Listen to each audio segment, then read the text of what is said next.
Boa noite, bem-vindo ao consultório. Em dezembro assinala-se o Dia Mundial da Luta contra a SIDA e é precisamente da SIDA que vamos falar no programa de hoje. E vamos tentar perceber o que é, como se transmite e como se evita o contágio. Em estúdio temos a médica Ana Paula Reis, diretora do Serviço de Doenças Infectocontagiosas do Cesarame, Filomena Aguiar, a presidente da Fundação Portuguesa à Comunidade contra a SIDA, e Elizabeth Gouveia, da Associação Abraço. Contamos também com a sua participação através do telefone 291 709 133. Ligue-nos, exponha-nos as suas dúvidas e tentaremos esclarecê-las na medida do possível aqui com o nosso painel de convidados. Muito boa noite às três. Boa noite. Doutora Ana Paula, antes de mais, de uma forma muito breve, o que é a SIDA, o VIH-SIDA? Ora, muito boa noite. Em primeiro lugar, quero-lhe agradecer o convite de estar aqui e felicitá-la por este programa. Obrigada, RTP, que agradece a sua presença, é sempre uma mais-valia.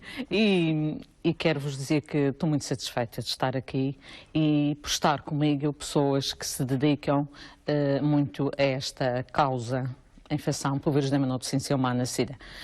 Tenho aqui duas profissionais que são espetaculares, pertencentes a duas ONGs, nomeadamente aqui a doutora Filomena, que já conheço há muitos anos, desde o meu início de tratar este tipo de doentes, e a doutora Elizabeth, também, que dá abraço, que não há dúvida, são sem dúvida uma mais-valia, devem ser acarinhados, porque realmente ajudam os nossos doentes e tem sido fundamental o apoio destas duas ONGs aqui na região para tratar e ajudar no tratamento os nossos doentes.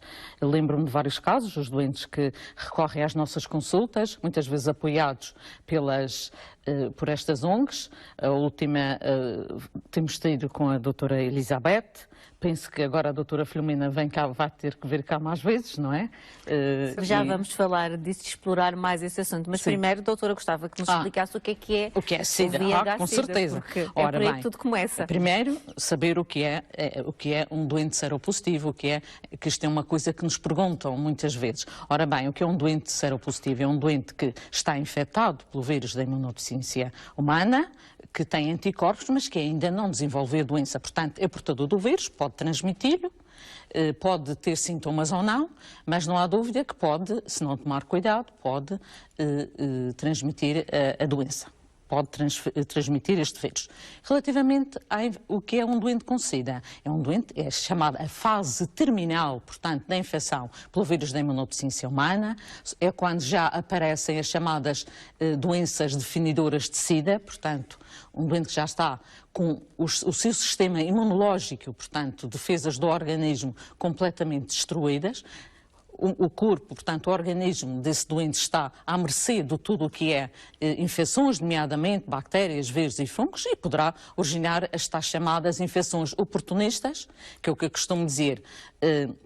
Este vírus destrói, portanto, as nossas células de defesa do nosso organismo, é como E deixa-nos vulneráveis a outras doenças. A todas as infecções. É como o castelo, que tem os seus soldados, e se estes soldados forem atingidos ou mortos, não é? Há invasão, portanto, das tropas, não é? Por isso mesmo, aqui pode-se transpor isto para a infecção VIH, pelo vírus da imunodeficiência humana, onde esta fase terminal já aparece estas chamadas doenças definidoras de SIDA. Se o doente não se tratar, poderá eventualmente até morrer. Doenças definidoras de SIDA, por exemplo, temos as lesões na pele, aqueles cancros da pele que nós chamamos o sarcoma de Kaposi, a toxoplasmose cerebral, é uma infecção do sistema nervoso cerebral, as meningites, as infecções respiratórias, as pneumonias de repetição, por exemplo, são tudo doenças que são já definidoras de SIDA. Isto geralmente acontece quando os doentes não se tratam, não cumprem a medicação, onde chegam tardiamente, como é o caso, ultimamente, que tem Portanto, acontecido. uma pessoa pode ser portadora do vírus, ou seja, pode ser seropositiva durante muitos anos e nunca chegar a desenvolver a doença. Pode acontecer. Depende do seu sistema de defesas e depende também se fez tratamento ou não, se o cumpre regularmente, porque isso é importante. Senão poderá, sem dúvida, evoluir para uma situação terminal, portanto, da infecção pelo vírus da imunodeficiência, que é isso que a gente chama SIDA síndrome, é um conjunto de doenças que, portanto, que dizem que vão de encontro, portanto, devido a tal desgaste durante muitos anos, se não fizer a medicação, do seu sistema de defesas do organismo. E que para se confirmar se a pessoa é ou não portadora deste vírus, é preciso uma análise Sim, tem que fazer a análise, tem que fazer a análise. As pessoas não fazem esta análise de livre e espontânea vontade ou de uma forma corriqueira, normalmente? Não, os doentes geralmente que nos chegam, os que nos chegam às nossas consultas, podem ser oriundos do serviço de urgência, por exemplo, ou de outros serviços, ou de outros colegas que nos enviam. Muitos chegam-nos diretamente à consulta a dizer, olha, eu estou com um bocado de receio, tive um comportamento que provavelmente não usei proteção e estou com um bocado de receio, gostaria de fazer, portanto, o teste. Muitos vão diretamente fazer o teste, não pedem-nos, outros vão ao seu médico de família, outros através de um internamento, doentes que estão, por exemplo, internados num outro serviço ou com uma pneumonia que é uma pneumonia diferente das habituais, que não cede à terapêutica habitual, fazem-lhe o teste e muitas vezes é detectado esta doença. Uma doença que esquecemos de dizer, o mais importante, uma doença sexualmente transmissível. Sim, é uma doença sexualmente, é verdade, posso já vos dizer, falar das vias de transmissão, transmite-se por via sexual, por via sanguínea e a transmissão mãe-filho. Hoje a transmissão mãe-filho está cada vez mais a desaparecer, porque as pessoas, o que nós prevenimos, pedimos sempre a pessoa se engravida, faça o teste antes de engravidar. Se for seropositiva, vai ser acompanhada. Hoje em dia há terapêutica em que as pessoas podem fazer e que raramente a criança vem infectada. A principal causa continua a ser a transmissão sexual. Se não usar o preservativo, com relações sexuais, portanto, desprotegidas, assim como o uso nomeadamente através do sangue, seringas contaminadas, tesouras, lâminas, qualquer uma destes utensílios poderão transmitir a doença a outra pessoa. Por isso é que nós recomendamos usar sempre o preservativo. Outra das situações é cuidado com o material, não usar material só de uso único para si próprio, nomeadamente as seringas e as agulhas, e também, se engravidar, faça o teste, porque assim se poderá prevenir. Doutora Filomena, que trabalho é que a Fundação Portuguesa à Comunidade contra a SIDA desenvolve? Trabalha essencialmente na prevenção. Na prevenção e no apoio direto às pessoas infectadas e aos seus familiares. Esse é o nosso principal objetivo. Portanto, na prevenção temos um vasto trabalho já feito há longos anos e na área do VIH, especificamente às pessoas infectadas, infelizmente cada vez temos mais casos e portanto, todo o nosso trabalho é voltado essencialmente para a pessoa infectada e os seus familiares em si. Portanto, são estas as nossas duas áreas de eleição. E na prevenção, o vosso trabalho incide em que tipo de faixas etárias e que tipo de ações concretas? Cada vez mais jovens. Nós temos um projeto, que é o Projeto Nacional de Educação pelos Pares, em que nós formamos jovens universitários que ficam com uma turma, acompanhamos a mesma turma do 7º, 8º e 9º ano e chegando ao 9º ano vão dar formação aos mais pequeninos. Nós acreditamos e só acreditamos que a prevenção seja na mudança de comportamentos, que seja uma coisa contínua e não em grandes ações que se falam para 100, 200 alunos e muito bem passa a mensagem naquele momento, mas depois esquece. E este projeto já está a nível nacional e é apoiado pelo Ministério da Educação e da Saúde e todas as semanas estas turmas são sujeitas a esta formação. Estes alunos, eles chamam-lhes nossos pequenos doutores, vão para a sala de aula, são acompanhados com um professor destacado do Ministério que os acompanha e são preparadas as sessões fora. Todas as semanas estes alunos são sujeitos. Para além disso também, têm também a formação do Teatro Universitário de Intervenção, que é o Teatro Debate, que durante esta formação também têm estas sessões de teatro-debate, em que são os nossos voluntários que fazem as peças e que depois em sala de aula debatem-nas com os alunos e quando eles começam a entrar no teatro, acabamos por deixar de ter os nossos atores e só temos a turma já toda envolvida. Portanto, e trabalhamos com os alunos das turmas, com os professores dessa turma, com os pais dessa turma, com a comunidade escolar toda. Portanto, é um grande projeto a nível de prevenção já. Que poderá se estender aqui à Madeira? A Madeira já tem o seu CAOS. depois este projeto já necessitou de uma estrutura e, tanto, foi daí que foram formados. Este projeto veio de uma aula do professor Machado Caetano na Universidade Nova de Lisboa e que depois ele ofereceu à Fundação e precisava de uma estrutura e foram criados a nível nacional os Centros de Aconselhamento e Orientação de Jovens, que têm, portanto, o apoio aos jovens das escolas e aos pais. E à formação de professores. Já vamos falar consigo, mas antes vamos receber a primeira chamada da noite. Mas mais agora também, porque também houve uma evolução muito grande na área da terapêutica da SIDA. Eu lembro dos meus primeiros doentes, que desde 1996 tomavam 10, 20, 30, 40 comprimidos por dia e neste momento tomam 1, 2, 3 no máximo. Portanto, isto deu uma melhoria de qualidade de vida muito grande, não só do próprio doente, pessoas que estão a trabalhar, também é muito mais fácil da toma da medicação. Até porque essa medicação obrigava a cuidados especiais no seu armazenamento. Eu lembro, porque às vezes alguns era preciso ter no frio, depois outros era preciso ter determinadas características que era complicado quem estivesse a trabalhar, não é? Até porque notava-se. E isso era uma das coisas que fazia com que a pessoa ficasse mais complicada na sua adesão à terapêutica. Não queria tomar porque não queria que no trabalho soubessem, não queria que as famílias soubessem. Portanto, hoje em dia qualquer pessoa toma a sua medicação como toma para outro tipo de doença crónica. São comprimidos normais. Nós temos esquemas terapêuticos só com um comprimido. Exatamente. Portanto, a pessoa pode tomar de manhã e vai ao seu trabalho, a sua vida normal, sem que ninguém faz a sua vida normal. Porque ainda continua a haver muito esse estigma, porque apesar de ser uma doença sexualmente transmissível e que se transmite também pela via sanguínea de mãe para filho, continua a haver alguns mitos. Porque está muito associada à parte sexual. Que esclarecessem esses mitos. A saliva, os abraços, o toque, não há qualquer tipo de problema. A SIDA não se transmite pelo contacto social. Eu digo sempre Mas continua a haver esse estigma. E dá, porquê? Porque está muito ligada à parte sexual. E muitas vezes as pessoas dizem que uma pessoa que tem um tumor é uma coitadinha, tem sido é porque estou mal. Exatamente. Isto dizem-nos na consulta diariamente. E as pessoas têm receio de dizer isso. E depois há muitas pessoas que ainda pensam que o facto de cumprimentar alguém, ainda bem há pouco tempo, e estamos a falar de pessoas que pronto, têm uma certa têm formação, não é? E que dizem, o facto de eu pegar no telefone aqui na Fundação e alguém que esteve aqui que é seropositivo não vai transmitir. Quer dizer, isto é ridículo.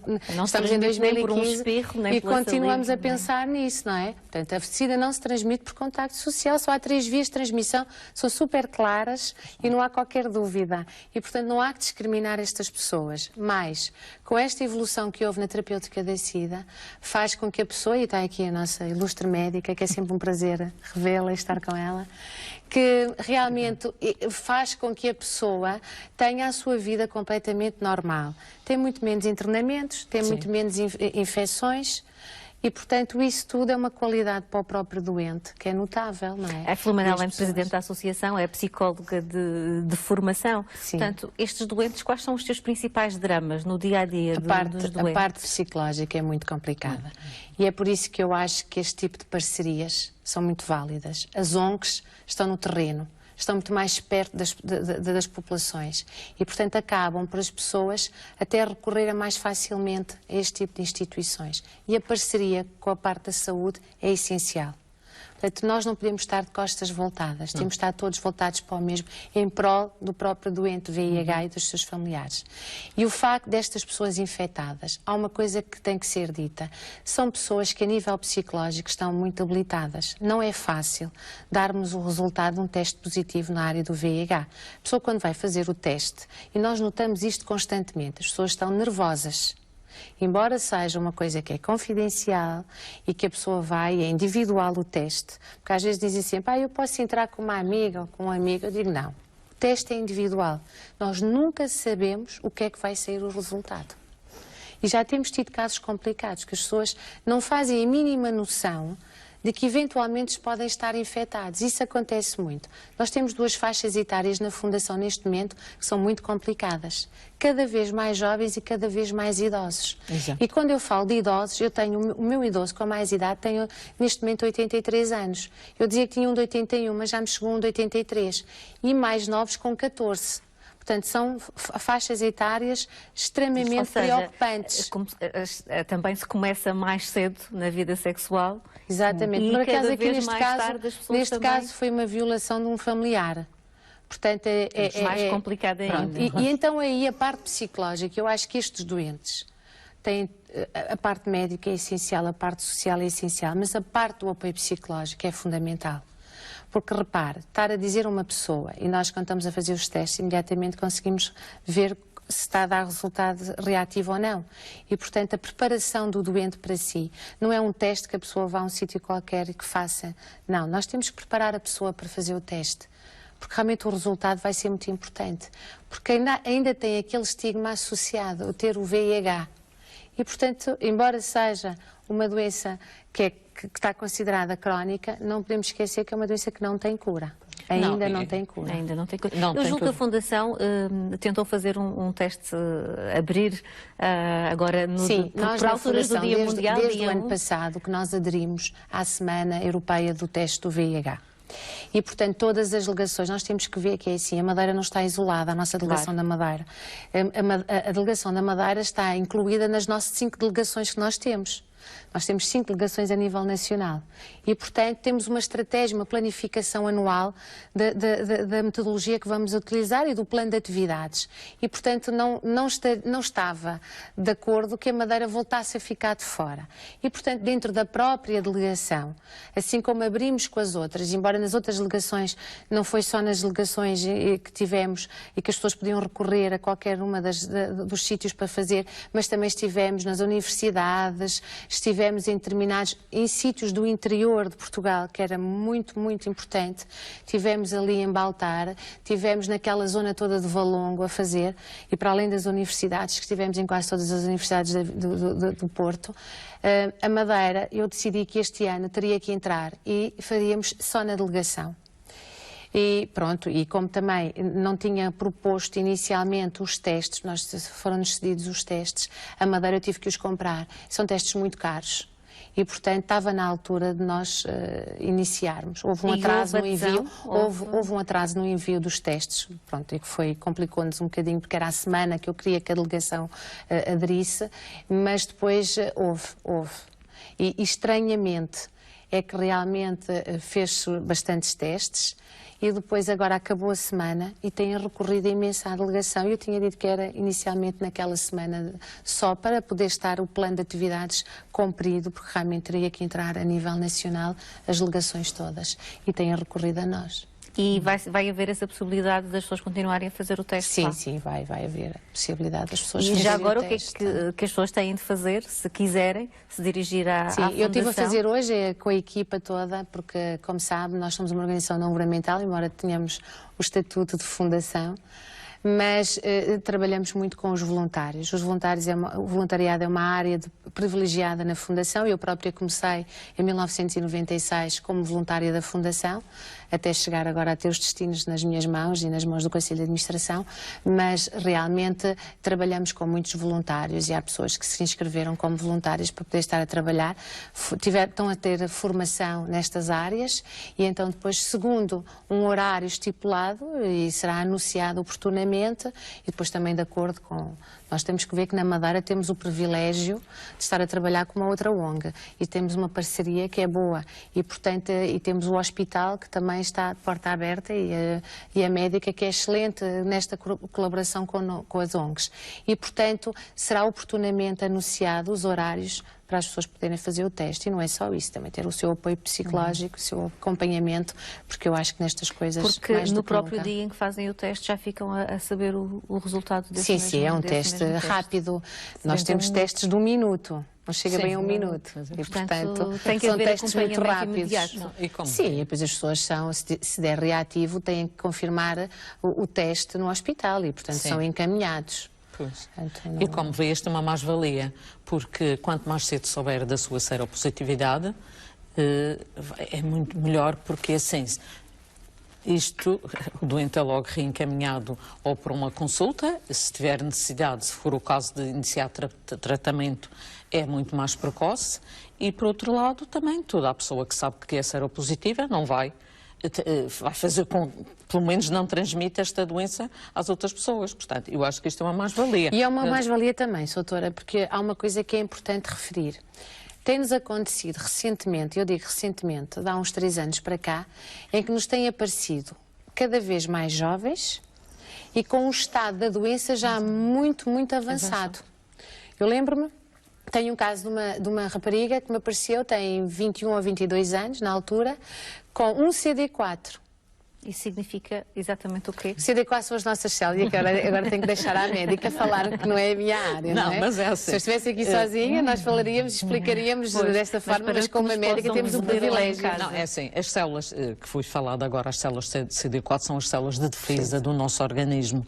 Ora, uma célula é um estado de depressão, portanto, muito avançado, grave, de imunodeficiência, portanto, uma célula significa que a pessoa quase que não tem defesas, portanto, o seu organismo, isto para a população geral, para perceber, o seu organismo fica à mercê de tudo o que é micro-organismos, bactérias, vírus, fungos.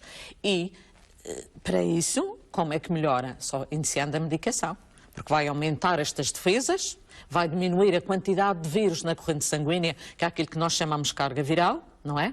Vai bloquear, portanto, controlar o vírus para depois as suas células poderem se ativar e se defenderem. Mas isto agora, voltando atrás, o teste tem muito que se lhe diga. Portanto, antes de se fazer o teste, eu acho que a pessoa deve ser informada, deve ser, portanto, e eu sei que isso é tudo feito, e porque muitas vezes depois o dar o resultado é complicado. As pessoas muitas vezes não estão preparadas. As pessoas não estão preparadas e é assim, aquilo tem um questionário. Acreditam que acontece só aos outros. E quando chegam e dizem, eu venho só aqui fazer o teste, não tenho problemas nenhuns, mas é só para tirar assim um descargo de consciência. Quando se começa a fazer o questionário, as pessoas não pensaram em determinadas situações e realmente acabam por serem despertadas para... E é uma forma ótima de nós informarmos, sensibilizarmos. E mesmo que o teste não seja reativo, é uma forma muito boa para nós estarmos ali novamente a informar as pessoas. Portanto, isto acaba por não se fazer o teste só por fazer, mas sim o aconselhamento pré e pós-teste. Temos outra chamada em linha. A Filomena tem mais qualquer coisa para lhe dizer. Atenção às tatuagens. Sim, atenção às manicures. Devemos sempre ter o nosso estojo e levar sempre o nosso estojo. Isso é uma das coisas que, mesmo quando nós estamos a fazer a parte dos inquéritos, e há uma das questões que pergunta sempre se recentemente fez algum piercing ou fez alguma tatuagem que não tenha notado que realmente o material tenha vindo individualmente e que tenha sido aberto à nossa frente. E há uma das coisas que eu lembro sempre. Cuidado com as manicures, porque realmente muitas vezes, e agora que se usa tanto as unhas de gel, não tenho nada contra, mas eu acho que de algumas vezes, e tenho visto a fazerem, e que faz sangue, porque tem que raspar a unha toda. E repara, o vírus da SIDA permanece vivo em sangue seco durante alguns dias. E realmente a única forma de realmente esterilizar as coisas ou é acima de 70 graus ou em lixívia. Portanto, eu não estou a ver a pôr aqueles instrumentos todos na lixívia, senão estragam-se. E, portanto, nós devemos sempre, vamos fazer a nossa manicure, devemos ter o nosso estojo de manicure, como deve ser para entregar. São coisas que as pessoas esquecem. Ficou mais esclarecido. Como se vê, apesar de falarmos deste assunto e de já termos falado das vias de transmissão, as pessoas continuam com estas dúvidas. E por isso que isto é complicado. As pessoas só o tempo é que vai dúvidas. mudar esta mentalidade. Sim, eu penso que isto também... Pode demorar, sinceramente. Pode demorar. Vai demorar. E tanto vai que agora temos nos idosos, as pessoas ficam assustadíssimas. São pessoas, repare, estamos a falar de pessoas com 80 e tal anos, que nunca na vida imaginaram que estivessem infectadas. Este caso desta pessoa entrou com uma pneumonia no hospital, esteve durante 3 meses nos cuidados intensivos, muito complicado, fizeram-lhe o teste e era seropositivo. As pessoas não imaginavam que algum dia isto viesse a acontecer e acabamos por ter casais, ele e ela, já com estas idades, em cadeira de rodas, os dois infectados. Quer dizer, isto é muito complicado, mas não é? eu acho que isso vai bater. Nestas faixas etárias dos mais idosos, nós temos sempre a noção, e nós agora temos um trabalho feito com esta área, acabamos por notar uma coisa que é engraçada e que é o facto das pessoas pensarem, por terem estas idades, não vivem a sua sexualidade, de qualquer das formas que se possa viver o nosso afeto. Mas as pessoas querem viver a sua sexualidade e acabam por ir ao médico e não têm tempo a falar sobre determinados temas e muito menos sobre a sexualidade. Então é muito mais eles a procurar do que elas. nós fazemos algumas sessões de esclarecimento em alguns centros de saúde. E é engraçado, nós pensávamos assim, bom, vamos ficar com a sala vazia. Não, começou-se a encher, começou a vir as pessoas masculino e feminino, mais eles a tirar dúvidas do que elas. E uma coisa que era notória é que toda a gente queria falar sobre como viver melhor a sua sexualidade. Portanto, essa coisa de pensarem que estão naquelas idades e que não vivem a sua sexualidade dá errado. Sim, exatamente. Sim. Cada vez mais é que acabam pelo sexo feminino pensar, estão na menopausa, pronto, não têm, e acabam por eles nas consultas dizerem, não, a minha esposa está na menopausa, já não lhe interessa nada a sexualidade, e eu, pronto, olha, fui ao médico, deu-me estes comprimidos, e eu agora, olha, vim cá fora e ao menos, pronto, chego a casa, a esposa está bem, não há problema nenhum, e têm-se infectado. Portanto, não se fala sobre sexualidade nos séniores. Eu não gosto de dizer idosos, digo sempre séniores. Não, e há bocado, é só uma pequena chega, porque há bocado estávamos a falar das tais células CD4, das células de defesa, e que esse doente tinha uma célula, não era? Era uma rapariga. Pronto, agora vão dizer, mas então, qual é o normal o normal, a percentagem, portanto, a quantidade de células que a gente considera, é assim, pode ter uma ideia, entre 1000 e 1200. Portanto, quem tem uma célula, portanto... Sim, um estado muito avançado. Uma rapariga muito avançado, com uma rapariga que tinha divorciado, tão nova ainda, tinha um miúdo pequeno, e realmente foi o que ela disse ao doutora. Eu só saí uma vez à noite, só foi uma vez. Eu às vezes digo assim, as pessoas esquecem-se. Basta uma vez, e outra coisa que nos dizem muito na consulta é, só foi um bocadinho. Pois. Mas foi o suficiente para a pessoa ficar infectada. Porquê? Porque as pessoas não se protegem. E depois esta coisa de olhar para as pessoas e pensar assim, não, tem muito bom aspecto, não há problema nenhum, a pessoa não está infectada, enganam-se. Porque antigamente realmente notava-se mais os efeitos secundários da medicação. Hoje em dia não. Isso também foi uma das coisas que foi um avanço muito grande, porque realmente isso deu uma qualidade aos doentes, porque tomavam medicações, sim senhora, mas depois notava-se fisicamente na pessoa, isso era muito constrangedora. E ainda agora neste programa estávamos a falar das vias de transmissão e foi exatamente nessa altura que nos fizeram uma pergunta que já tinha sido mais do que esclarecida. Portanto, julgo que não será por falta de informação. Mas olha que nós na nossa linha de atendimento, nós temos uma linha verde. E é engraçado, há duas horas muito complicadas, que é o após o emprego, pós-laboral e pós-jantar, em que tem maior afluência. É um número verde, é 821 31 40, e acredita que temos imensas pessoas do interior de Portugal a recorrerem à linha com imensas dúvidas. A maior parte delas estão infectadas, não conseguem falar com os familiares. Alguns deles são homossexuais a viver em aldeias e que para isso é um drama mesmo, estarem a viver, estarem-se a expor, e recorrem imensas vezes às linhas de atendimento. Isto é uma das coisas que, embora as pessoas estejam muito informadas, nós temos que ver que ainda há pessoas do interior de Portugal muito complicado ainda. Vamos fazer uma pequena pausa na nossa conversa, vamos para um pequeno intervalo e já voltamos daqui a poucos instantes. Mas o Emanuel ainda está em linha, não? Já não está em linha o Sr. Emanuel, mas espero que esteja a acompanhar o programa e podemos responder à questão daqui a nada, depois do intervalo. Até já.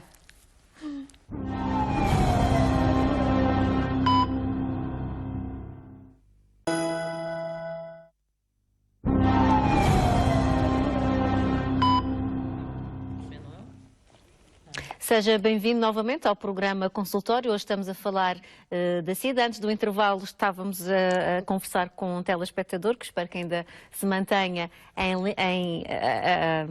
ligado à RTP e a ouvir este programa. Mas a doutora Filomena também quer dar aqui uma chega. Sim, eu acho que as pessoas devem, quando iniciam uma relação, cada um deve fazer o teste do VIH. É uma das coisas que eu aconselho sempre. Porque é uma forma da pessoa estar mais confortável também. Porque nós, ao iniciarmos uma relação com uma pessoa, seja ela homem ou mulher, acabamos por juntar a todas as pessoas com quem essa pessoa veio e que esteve. E, portanto, nós acho que é uma obrigação pessoal, porque acabamos por estar de outra forma na nossa relação se fizermos o teste. Faz ele, ela ou eles ou elas fazem o teste e já sabem qual é o seu estado. E é uma coisa que há bocado estava a perguntar à doutora Paula, por causa da Madeira ser a Madeira e como outros sítios, como no interior, que são meios pequenos. É verdade. E eu há bocado não quis falar sobre isso, mas eu acho que tenho que referir. Eu tenho doentes em Lisboa, que são da Madeira e que não são assistidos aqui e que vão ser assistidos lá. e que estão a ser Porque não querem acompanhados ser lá. conhecidos cá. Eu tenho tenho todos os estratos sociais. E, portanto, tenho pessoas com um poder económico elevado, tenho pessoas com muitas carências mesmo, e tenho até pessoas que vão às clínicas privadas a ser acompanhadas pelos médicos e que vão à Clínica Maio aos Estados Unidos, vão à Inglaterra buscar a medicação. Portanto, temos tudo isto. E tenho pessoas das ilhas, não estou a falar só da Madeira, mas tenho pessoas das ilhas e como tenho pessoas também do interior que vão ser acompanhadas no Porto ou que vão ser acompanhadas em Lisboa ou em Coimbra. E, portanto, o facto das pessoas não estarem a ser acompanhadas no seu local, isto não quer dizer absolutamente nada. Pois não. Não quer dizer nada. Mas até imigrantes que estão, e tenho recentemente um caso de um senhor que estava em França e que vai entrar na reforma e que vive ali mesmo quase na fronteira, para não estar a identificar os sítios, e que realmente me dizia que não queria ir à médica porque a médica dizia que ele tinha que se registrar no centro de saúde. E nem pensar porque a médica do centro de saúde era da médica da família. E, portanto, consegui, o Hospital de Coimbra, eu tive logo no dia seguinte que consegui marcar consulta para ele e agora escusa de ir à França buscar todos os meses a medicação. Portanto, nós temos estes casos a nível de Portugal e das ilhas mais ainda, porque realmente são meios muito pequenos e as pessoas não querem ser conhecidas. Isso é verdade. Eu tenho conhecimento desses casos, alguns conheço-os mesmo, e eles é que pediram para serem transferidos para lá. A ver, eu há bocado nem estava a falar disso. Assim como verdade. também tenho no continente, e falo porque, pronto, a minha experiência realmente são de 5 delegações, é uma experiência já a nível nacional com alguma dimensão e relevo, mas realmente também nós temos profissionais de saúde que vêm de Lisboa a ser atendidos no Porto, vêm de Lisboa a ser atendidos em Coimbra. Mas eu também já posso vos dizer que também tenho doentes aqui que não são daqui. Pois, pronto, não vou dizer de onde é que é, claro, mas pronto. exatamente, Nós temos doutora. vários sítios Portanto, do isto país. as pessoas acabam por não ser os meios mais Mas porque pequenos. existe este estigma, porque são apontadas como pessoas Isto é que que é mau, tiveram o estigma. comportamentos errados. O estigma é que está mal. É verdade. Mas E vai assim, continuar. mas enquanto não há dúvida que isto é uma realidade. Portanto, nós também temos pessoas que vêm do Todo este Porto trabalho e de de outros lados. prevenção e de sensibilização poderá dar frutos daqui a um futuro Não, mas foi um bocado esquecida, a longo. prevenção está muito esquecida. Pois está. Esquecida. Atenção que nós estamos a passar aqui, é verdade, houve um trabalho notável na área agora dos rastreios, na área dos tratamentos, é verdade, e isto era necessário. prevenção- Mas, paralelamente a isto, a prevenção teria que estar em paralelo e não posta para trás e só avançar com uma área específica na SIDA. Portanto, nós daqui para o futuro vamos pagar isto realmente da prevenção ter sido esquecida. Exatamente. Completamente. Mesmo a nível de projetos financiados, seja de prevenção, nada é financiado. Portanto, as ONGs têm-se deparado com graves problemas realmente. Quando é aqui que E deveriam depois não é estar só a incidir isso. mais. Agora é só este ano, é só o rastreio. Quer dizer, uma pessoa que tem um trabalho feito nesta área, quer dizer, vai deitar o trabalho fora para ir só para uma área, move-se tudo para aquilo, quer dizer. Acho que há uma coisa que nós temos que ser pensados nisto. Mas aqui na Madeira eu tenho o privilégio, a delegação já existe aqui há bastantes anos, foi uma delegação muito bem estruturada, teve uma grande líder à frente da delegação e realmente a nível das escolas, das crianças, dos jovens, tem um trabalho notável feito, é verdade. Sim.